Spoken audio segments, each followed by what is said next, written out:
Hey, welcome to the Jack and Pat podcast. I'm Patrick. I'm Jack. And this is episode 5. And our main topic for the show today is why has this summer's box office been such a disappointment? Oh, I can agree with that. Well, it has been. But even comparing it to last year, and even the quality of movies hasn't been that great.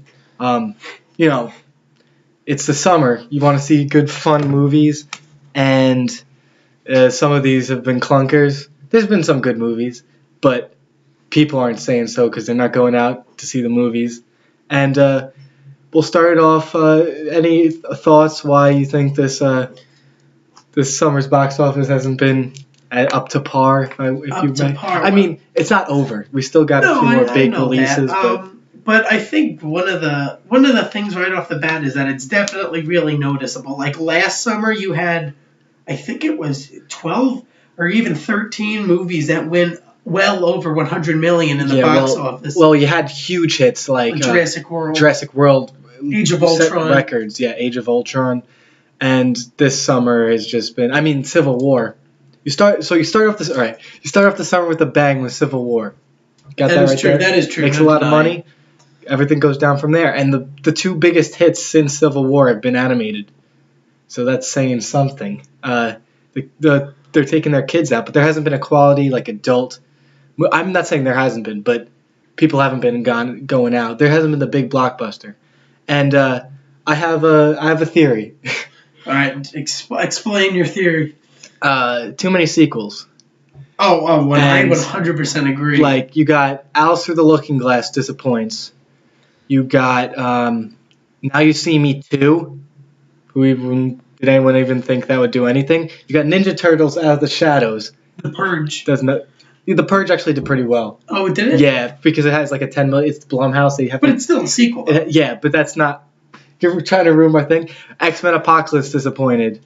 And then you got just topics that I don't think people care about anymore, which is like Tarzan. Does anyone care? Oh, Independence Day, I forgot. That's super disappointed. Oh, that was a really, and it was really bad too. Movie. And Tarzan, does anyone really care about Tarzan? And then you have a movie that did better overseas, like Warcraft. So I think it's a lot of sequel fatigue, and the quality. I don't think there's no doubting that the quality hasn't been as great. You know what? I think there were some underrated movies in the summer thing, like Pop Star. I thought that was a pretty good movie. It didn't do well in the box office at all. But that's not like... It was a pretty good movie. Yeah, but that should have... I almost think that would have done better out of summer. Because summer is it's a competitive. Big, it's supposed to be it's really big. It's really competitive. But it's supposed to be the big blockbusters, and you get some counter-programming. But... there hasn't really been that big, huge movie besides Civil War that started off the summer. I kind of wish they made that. The animated movies have done the best, other than Civil War. And like Finding Dory. And Secret Life of Pets. But I just feel, I don't know, I feel like the movies that just came out, I mean, we had a lot of sequels last summer too, like Jurassic World right off the bat. That was number one over the summer. They made like 200 something million. Total? 230. No, for opening weekend. Opening weekend total. It made like 652 million. Yeah, it was domestically. That's insane. Yeah. But Pitch Perfect 2, Mission Impossible. Would you count Minions? Is basically it's a spin-off. No, it made a lot of money. It makes a lot. Is it a sequel though? That's where you get in trouble with those. Like, there's prequels, there's sequels, there's spin-offs, there's reboots, there's a lot. But there were definitely many sequels and stuff last summer, but they just did way more. They raised a lot more money than all the other ones. This year. I would. It's also there's something to do with sequels, but it's also the quality. And there was a lot of nostalgia last summer with Jurassic World. It was very nostalgic. People really were into that. Yeah. But it's a sequel plus the quality of movie. There hasn't been that many great big movies. Like Independence Day was awful. Oh, that was I didn't see bad. Ninja Turtles, but I have not heard good things. So like big movies like that are just not making money. And hopefully we still got Star Trek Beyond, we still got Jason Bourne, and Suicide Squad are 3 huge movies that are still coming out. So and Ghostbusters. But. And for Marvel Marvel and DC, usually like the first movie in a person's like when they come up with a new superhero, they usually do really well. I remember Ant-Man did it really well. No, it did. Ant-Man didn't. It did good for Ant-Man, but Ant-Man was probably the lowest money making one of the. It only made like $60 million. No, the Avengers movies make the most money. Well, yeah, but I think and big team ups. I think DC has a really good chance of bringing in. I mean, Dawn of Justice brought in a ton of movie, but I feel like a lot of people criticize the quality of that movie. Yeah, hopefully, Suicide Squad. I think it will be, but one time DC has always, in my opinion, has always dropped the ball. So we'll see what happens. Yeah. Hopefully, they will this time. So that's our discussion of why the summer box office has been disappointment so far. So far, there's still three big movies, so it could bring it up a little bit. Hopefully, all three movies are good. Now we're gonna go into a new segment called a retro review. We're gonna be reviewing an older a movie that's come out a while already ago. On DVD stuff. So it gives people an opportunity. Something that's come out already that we haven't reviewed. So. And we're also going to include spoilers because if you haven't seen the movie, it's too dark bad. Yeah. All right. Our first retro review will be Star Wars: The Force Awakens. Whoa. I mean, it's not that old. It came out 7 months ago. But if you haven't seen it now, you probably never will. Yeah. Well, I don't know about that, but you shouldn't deserve to see it. But we're most likely going to be doing movies older than this in our upcoming retro reviews. But we want to talk about Star Wars. So Star Wars: The Force Awakens. It was the return to the Star Wars universe. It was helmed by J.J. Abrams.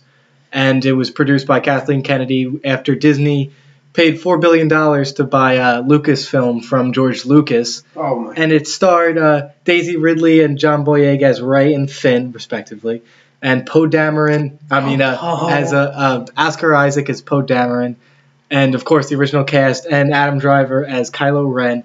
And let's get your. I like naming people. I like just saying people's names. Let's get your thoughts on Star Wars: The Force Awakens. Okay, yeah. So I've been I can't believe we're talking about this so much later. You gotta get used to it. I gotta get used to the podcast back. But yeah, I've always been a huge Star Wars fan for literally as long as I can remember. I remember when I was 3 years old, my dad would take me to KB Toys. I don't know if you people know that store, but to buy Star Wars action. You don't remember KB? No. To buy Star Wars action figures. So I go way back, and it just felt like so great to just sit in a movie theater and watch a Star Wars movie for the first time. Mm-hmm. Something that I haven't remembered since Revenge of the Sith, but I was so young. So it was just being in the movie theater and watching a Star Wars movie and witnessing something that you've been a fan of for so long. This might sound a little bit nerdy, but it's true. It kind of like gave up and like it kind of like increased my spirits and it made me feel a little bit better about life. But yeah, it was such a great film. I thought they did. When I first found out Disney was taking over, I was like, oh great, they're gonna totally butcher the whole thing. But they really didn't. Disney has a great track record now. Yeah, they do. They did get a lot with all their live action remakes of the old stuff, and Marvel. They bought Marvel, and they bought Lucasfilm, so they have Star Wars. They have huge properties. They're making the most money out of anyone. And they did a good job of picking up J.J. Abrams for the movies too. Mm-hmm. He was phenomenal. Yeah, everything in that movie was great. I feel the movie was taken a little lighter by the critics because it's Star Wars. I mean, that is true. There is some flaws in there, but they're just like Star Wars is back, and it was just so great. And the movie's great. I'm not saying it's bad or anything. I'm just saying you can probably forgive some flaws just because it's Star Wars, right? Yeah, but I forgave. I mean, I love the movie, so. I mean, but that's what makes Star Wars great. I mean, Mark Hamill's acting in the old trilogy was just absolutely awful. No, it wasn't. It was the first movie was bad. Oh yeah, fine. The first half of New Hope is not great, but he gets. I love Mark Hamill. But I was going to the Tashi station to pick up some power converters. I'll let you finish. I don't know what I was gonna say. But Yeah, I was actually interviewed for the in Livingston County. I was interviewed by the Livingston County newspaper. I don't know if I told you this, Pat, Yeah, you told me. but yeah, one of the questions they asked me while I was like in the movie theater, I had one of the guys, reporters, go up to me, and he's like, "Oh, like what are your expectations for the film?" And I was like, I don't want to I don't think it will be as good as the old trilogy. Like nothing will beat the old trilogy, but it can't do a lot worse than the new trilogy, in my opinion. The first word spoken in Star Wars is "This will begin to make things right again." That was the first dialogue in the Force Awakens. That was the first. Was it time. really? Yeah, when Lord Santekka gives the thing to Poe Dameron where Luke oh is. my God, you're This right. will begin to make things right. You know what? You know what? He was speaking for everyone. Yeah, really. Now I know that. Wow, that's awesome. But and I saw that movie 5 times. I'm surprised I didn't pick up on it. But yeah, it's. I mean, in my opinion, do I think the new trilogy was absolutely atrocious?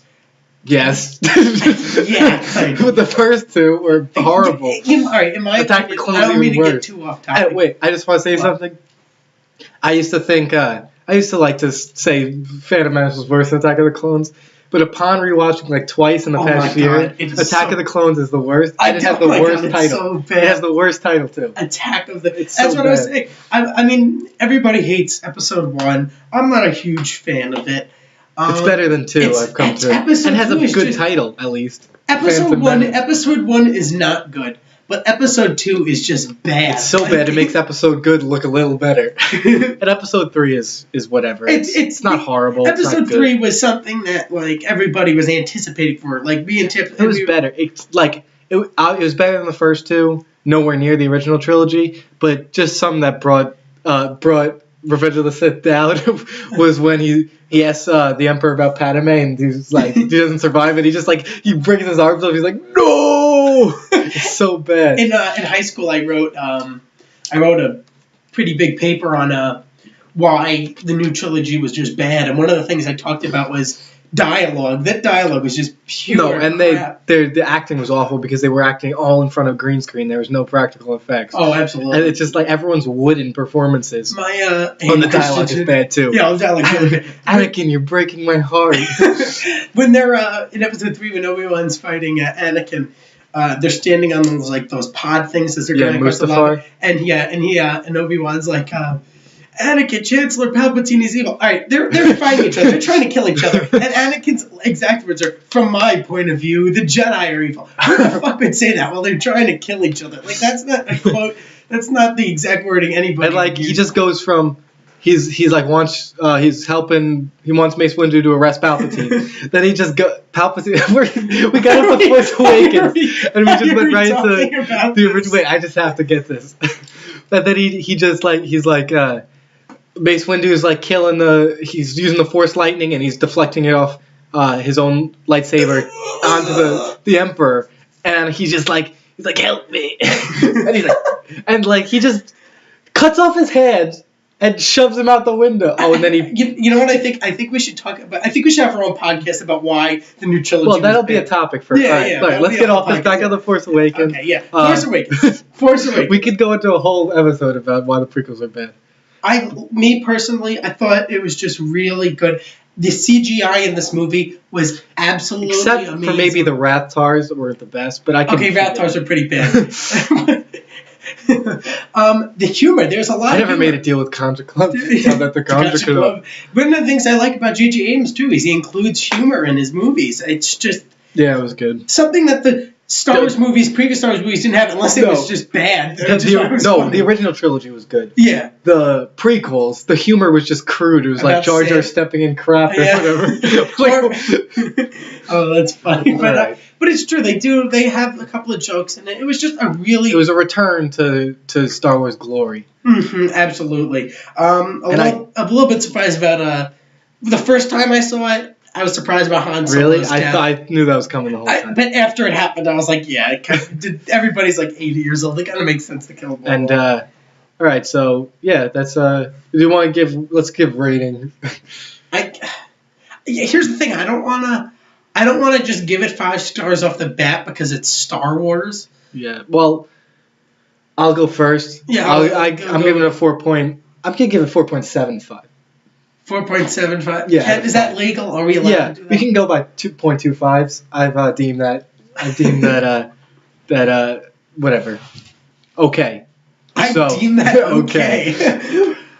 But yeah, 4.75 because my only 5-star Star Wars movie is Empire Strikes Back. So That's not my. It's either two groups. Either it's everybody's favorite movie is Return of the Empire Jedi or or Return of the Jedi. except I'm Brian Harrington. Yeah, I'm Brian Harrington. Those of you 6 people that watch or that listen to our podcast, Brian Harrington's a bitch. But And his favorite Star Wars movie no, are the prequels. I love Brian Harrington. We should get him in here. We should do a good thing.